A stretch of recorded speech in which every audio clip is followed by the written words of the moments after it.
Have you ever felt like every time you try to do something right, everything just seems to go wrong? And it's like things were just going perfectly fine for a while. And then as soon as you flip the switch, okay, it's time to get serious. I'm going to start walking the straight and narrow way instead of taking the 4-lane highway. And it's every single thing that you could think of just starts piling on all at once. It's not like, all right, I'm going to hop on this one boom challenge. All right, we get over this problem. And then another one comes. No, everything just come at you. Yeah. I want to tell you that it's actually not because you're on the wrong path. It's not because you took the wrong turn. It's not because what you decided to do is actually the wrong thing.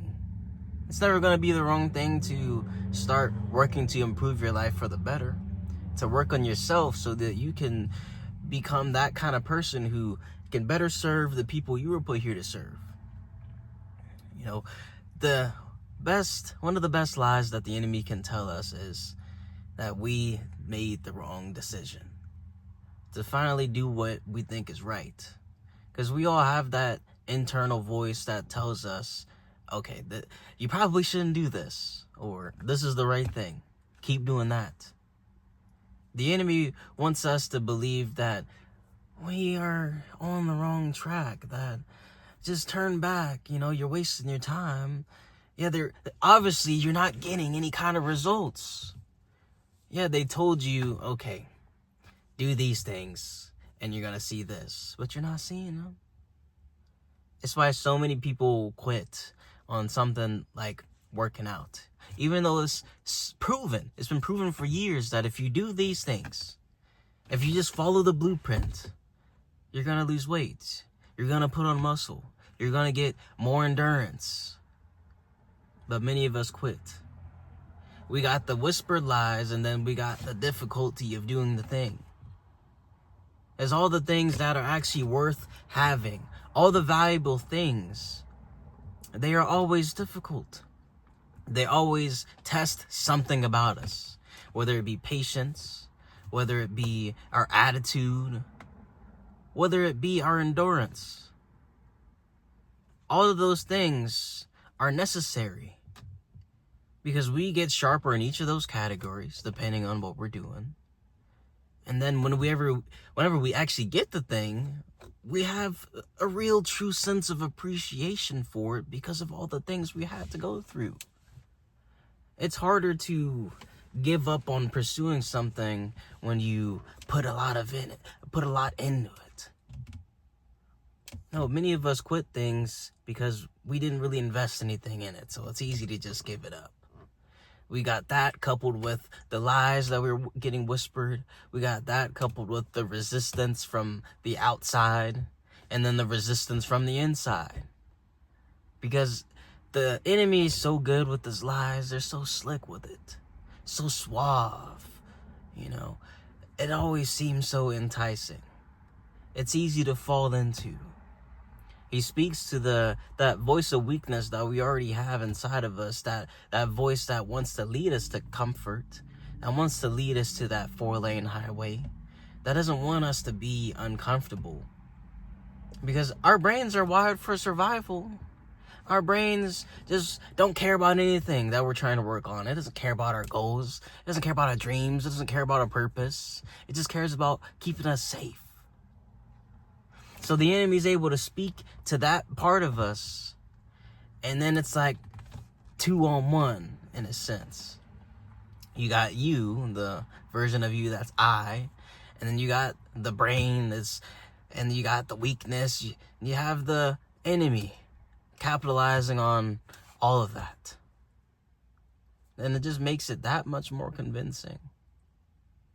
But whenever we fill our minds with the necessary things, when we stay on that straight and narrow way instead of the easy way, we start to become more resilient to the attacks. We start to become more aware. We start to realize what's actually happening. I was reading James chapter 1 verse 2, and he was telling us to count it all joy when you fall into diverse temptations. Now, falling into temptations doesn't mean that you gave in to the sin or whatever the thing that you're being tempted to do. It just means that you're surrounded by the temptation. It's like me walking into the gym. The gym is the right place to be.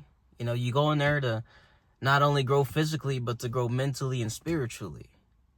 But there's also Temptation City. Because there's always people in there that if you're not aware, if you're not on top of it, if you're not disciplining yourself, it's easy to just get drawn to the eye candy, to say the least. There's plenty of people walking around in there with minimal clothing. But for me, I look at it as, all right, I'm going to count this all as joy. That, okay, not joy in the sense that I'm going to indulge, but joy in the sense that this is a test. That's all the temptations really are. It's just a trial. It's just a test. It's just, okay, I'm working on myself physically, mentally, spiritually. But this is part of the spiritual battle. You know, can I go into here and can I focus? Yes, I can focus.